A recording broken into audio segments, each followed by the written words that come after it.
Paulo e Barnabé fundaram as igrejas da Galácia e a carta de Gálatas é destinada não apenas a uma igreja, mas a todas as igrejas da Galácia que estavam, irmãos, sofrendo grandes ataques por parte dos mestres judaizantes. Esses mestres judaizantes, que eram os mestres judeus, não aceitavam a verdade que o Evangelho de Jesus Cristo salva pela graça, tão somente pela graça. Eles perturbavam a mente dos irmãos, sugerindo a eles que, além de ter a necessidade de circuncidar, eles deveriam misturar os preceitos da lei ao Evangelho de Jesus Cristo. E para salvar a igreja dessa visão distorcida sobre o Evangelho de Jesus, Paulo escreve uma carta com caráter de urgência, que é a carta aos Gálatas. O vírus, irmãos, do falso evangelho estava entrando tão rápido nas igrejas da Galácia que Paulo, no versículo 6 do capítulo 1 de Gálatas, estava chocado com a rapidez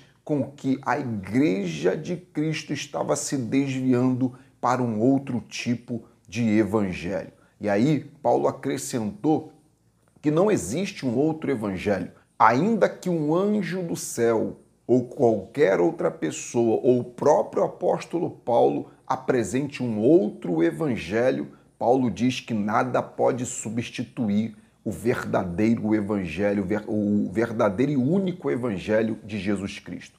Baseado em Gálatas capítulo 1, do versículo 6 ao 10, eu separei 10 lições e uma lição de bônus para você que vai acompanhar até o final, vai se dar bem, vai ganhar mais uma lição. Então, leia a passagem a preço e confira aqui a aplicação pessoal para a sua vida. E se você deseja fazer parte do nosso grupo do WhatsApp, que é uma bênção, todo dia tem mensagem lá, ou conhecer o meu site, que tem muitas mensagens também, eu deixei os links de acesso aqui embaixo na descrição desse vídeo. Agora, irmãos, sem mais delongas, vamos direto ao assunto, vamos mergulhar nessa palavra. Primeira lição, cuidado para se desviar do caminho é rápido e fácil. Irmãos, Paulo já tinha visto e passado por muitas coisas na vida e dificilmente Paulo se impressionaria com alguma notícia ruim, mas a rapidez com que os Gálatas estavam se desviando, se afastando do verdadeiro evangelho, deixou o apóstolo Paulo tão assustado ao ponto dele dizer no versículo 6 do capítulo 1 de Gálatas, ele diz assim: eu estou chocado de que vocês estejam se desviando tão depressa daquele que vos chamou pela graça para seguir em outro evangelho. Paulo está impressionado, irmãos, com o desvio repentino da fé dos irmãos de Gálatas. E isso serve de alerta para todos nós. Para se desviar é rápido e fácil. Por isso nós devemos, irmãos, estar vigilante com a nossa comunhão com Deus. Se para se afastar é rápido e fácil, então não durma na oração, não durma na leitura da palavra, não durma em congregar com os irmãos. O falso evangelho está rondando o nosso derredor, procurando a próxima vítima, que não seja você, que não seja nós, que não seja eu. E ninguém, por mais firme que esteja, irmãos, está autorizado a relaxar. Quem dorme no campo de batalha se torna presa fácil para o maligno. E se tem uma coisa que eu fiquei maravilhado foi com a fala de Paulo, porque ele foi sincero, não encurtou caminho e falou para todos ouvirem, dizendo: vocês estão desviados. É dessa sinceridade e exortação que nós precisamos em nossos dias. Precisamos abrir os olhos das pessoas, precisamos ser sinceros, precisamos ser boca de Deus na vida de alguém. Quem nos ama, irmãos, vai falar realidade e nos confrontar a melhorar usando a verdade. Então, cuidado. Por quê, pastor? Porque para se desviar do verdadeiro evangelho é fácil e rápido. Segunda lição, enquanto uns morrem pelo Evangelho, outros não estão dispostos a viver o Evangelho. Que coisa, irmãos! Paulo, os apóstolos e muitos outros cristãos, ao longo dos tempos, em suas vidas, estavam dispostos a não apenas pregar o Evangelho de Jesus, mas eles estavam também dispostos a morrerem pela causa do Evangelho.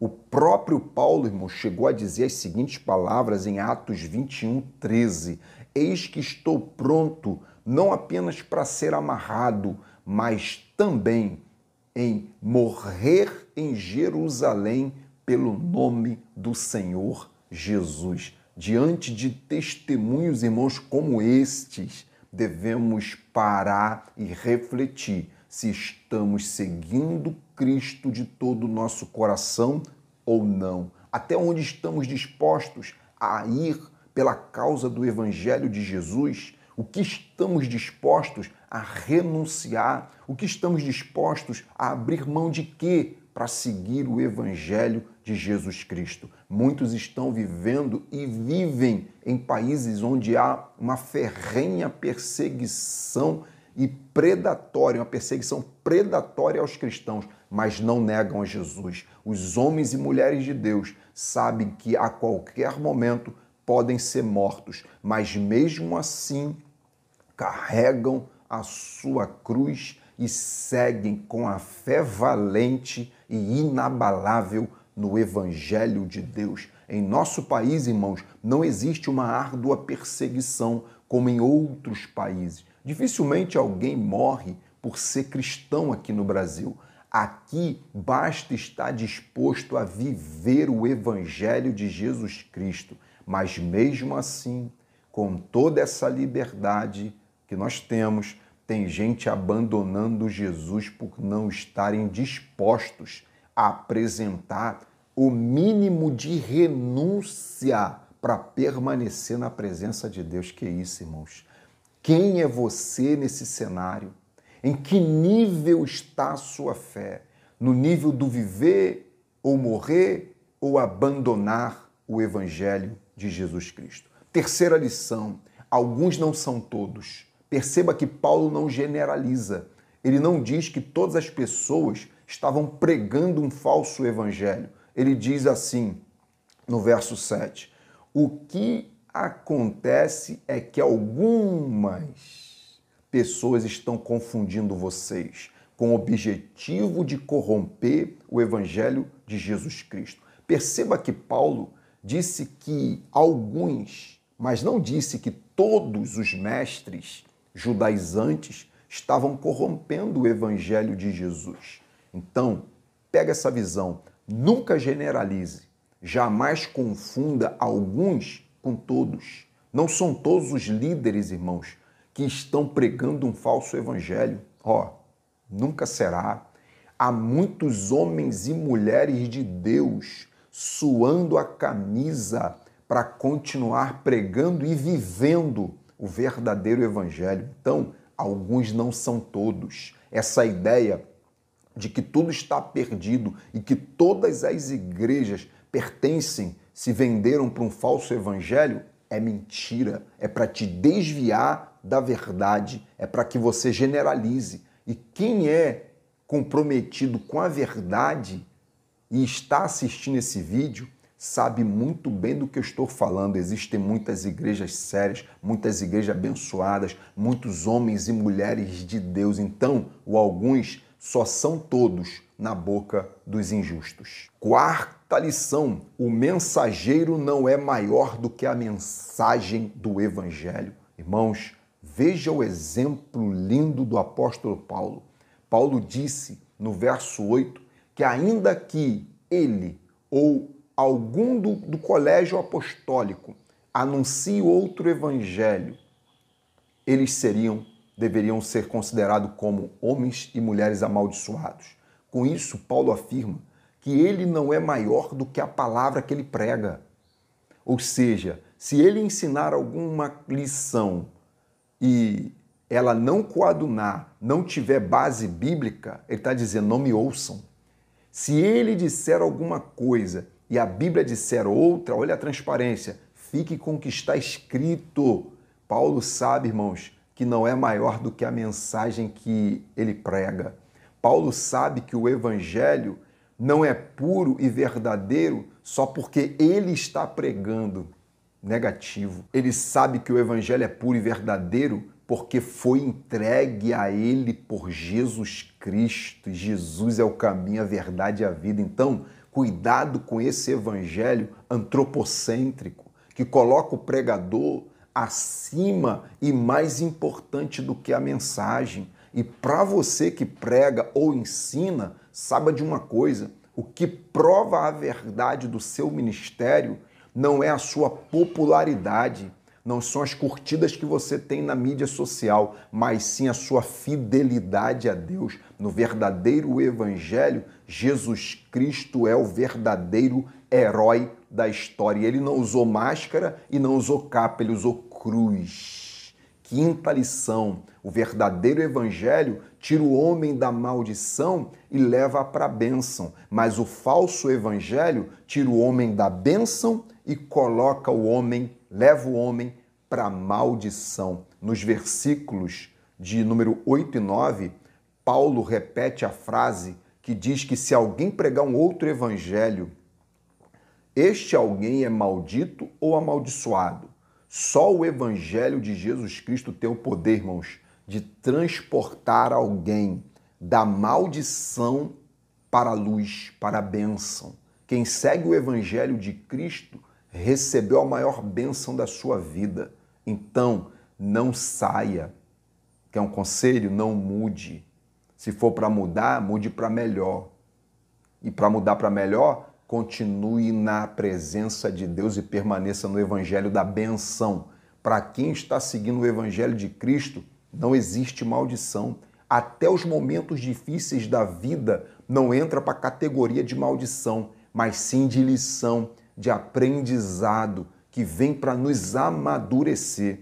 Deuteronômio capítulo de número 30, versículo 19, diz assim: hoje invoco o céu e a terra como testemunhas contra ti, de que apresentarei claramente diante de vocês dois caminhos, o da vida e o da morte, o da bênção e o da maldição. Aí vem a dica, escolhe, pois, o caminho da vida, para que você viva plenamente, tu e a tua casa, tu e a tua família. O que você escolhe no dia de hoje? O evangelho da bênção ou da maldição? A escolha é sua. E servir a Jesus é uma escolha diária. Sexta lição, não existe uma segunda opção. Veja o que Paulo diz, irmãos, em Gálatas capítulo 1, versículo de número 7, sobre o evangelho que os mestres judeus estavam pregando. Ele diz assim: na verdade, não é o evangelho. O que acontece é que algumas pessoas estão confundindo com o objetivo de corromper o evangelho de Jesus Cristo. Não existe um outro evangelho.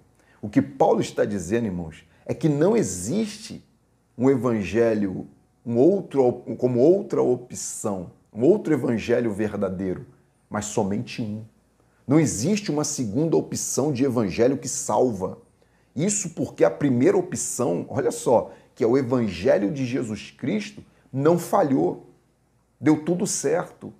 Deus não falhou em nos salvar através de Jesus Cristo. O evangelho é poderoso para salvar, diz a palavra. Por isso que Paulo diz assim em Romanos 1,16: portanto, não me envergonho do evangelho, porque é poder de Deus, é o poder de Deus para salvar de todo aquele que crê nele. Primeiro do judeu, assim como do grego. Ou seja, o evangelho de Jesus Cristo é eficaz em salvar, em nos tirar da lama.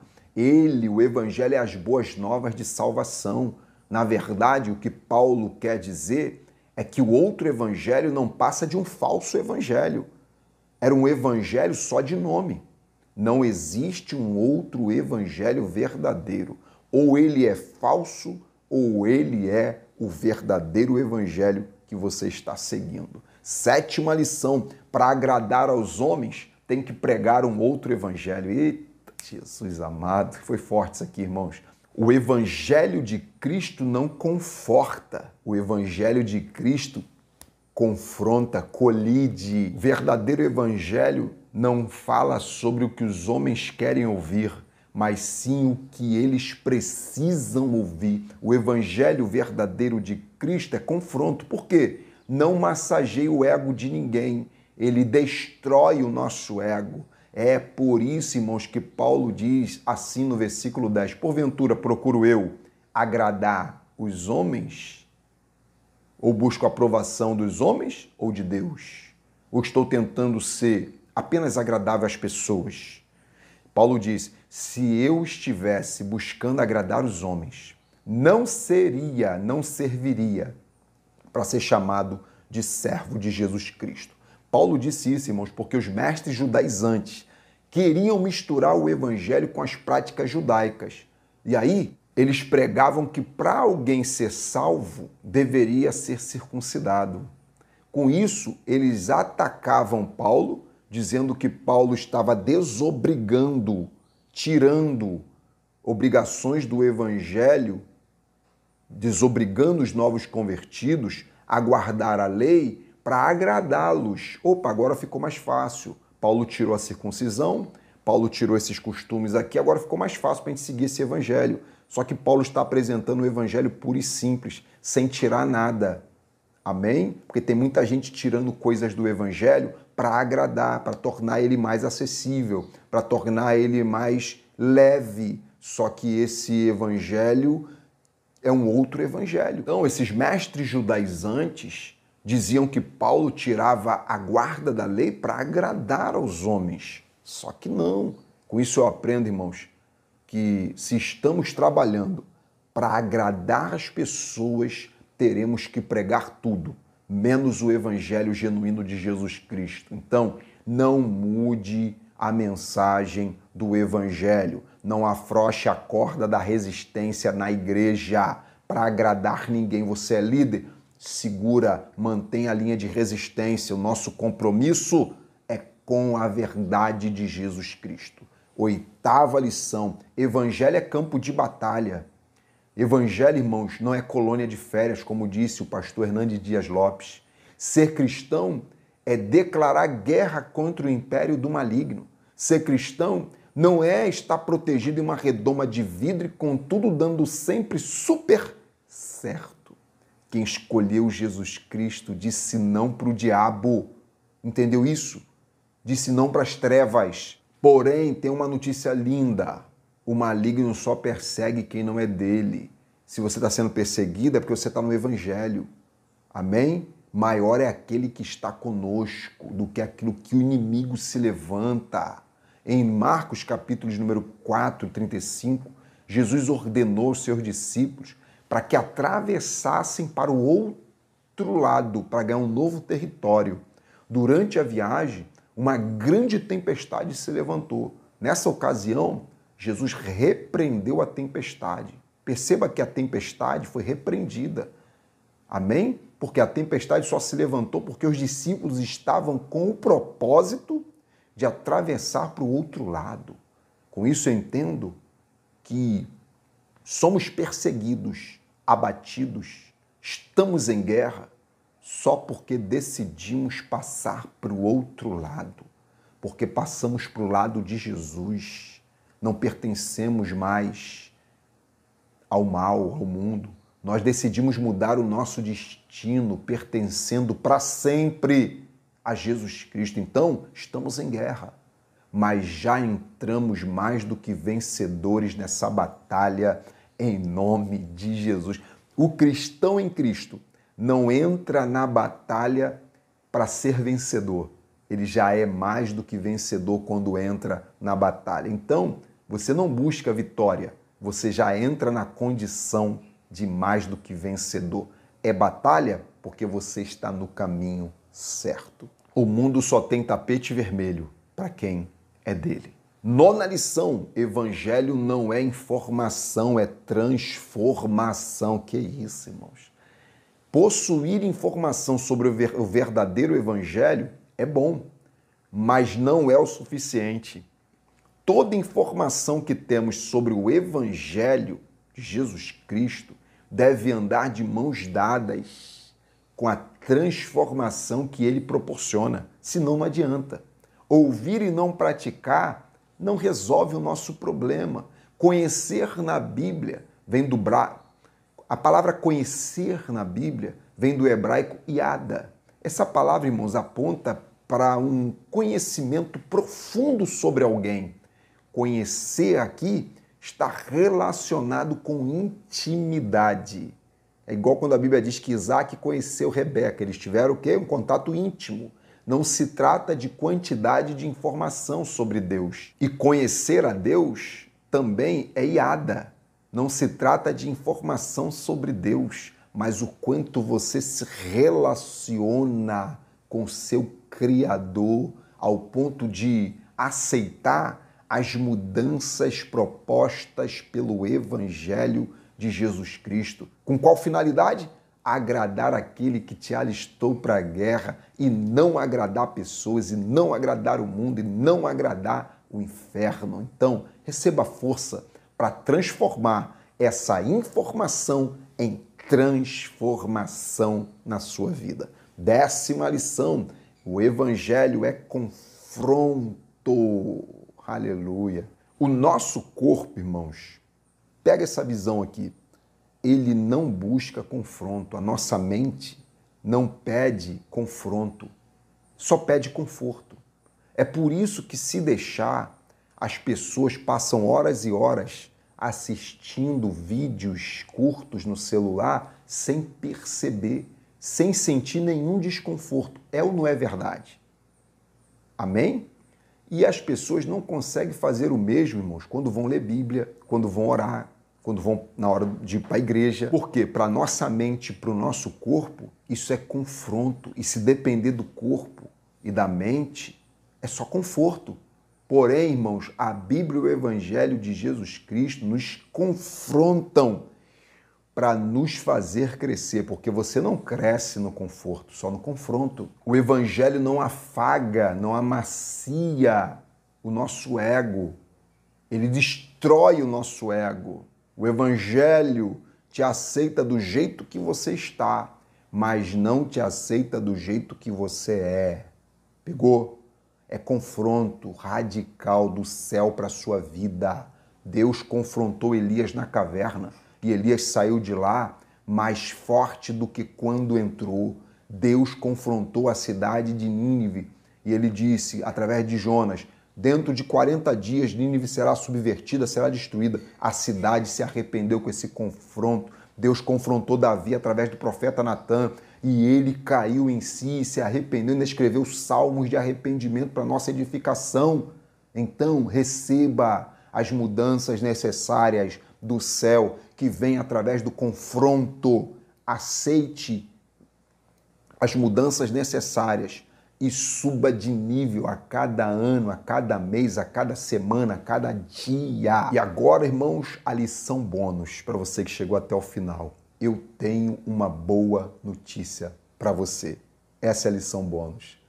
Eu tenho uma boa notícia para você. Que boa notícia é essa, pastor? Evangelho significa boas novas ou boas notícias. A boa notícia, irmãos, essa aqui, ó. O homem não ficou caído. Deus o levantou pela cruz. A boa notícia é que a morte não venceu. Ela foi vencida por Jesus Cristo. E essa boa notícia precisa ser anunciada por aqueles que foram alcançados pelas boas novas do Evangelho. O verdadeiro Evangelho precisa ser anunciado. E muito mais do que anunciar com as nossas cordas vocais, é anunciar com as cordas vocais do seu testemunho. Amém? Testemunho fala mais do que palavras. É anunciar com a sua vida santa no altar. Não tem como, irmãos, eu libertar alguém se eu também estou preso.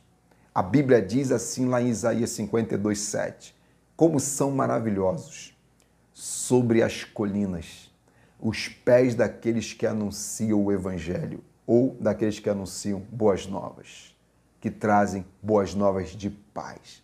Que Deus te abençoe e que Cristo reine em você e na sua família através do verdadeiro Evangelho. Você gostou dessa palavra? Deixa o teu comentário. Você acompanhou até o final? Deixa o seu comentário. Eu acompanhei até o final. Para você que acompanhou até o final, você consegue compartilhar essa mensagem com mais 5 contatos do seu celular? É só você apertar aqui embaixo em compartilhar, copiar link e enviar o link para quem você ama. Amém? Deus é contigo, Deus te abençoe. Estamos juntos e abençoados sempre pelo Rei e pelo Reino.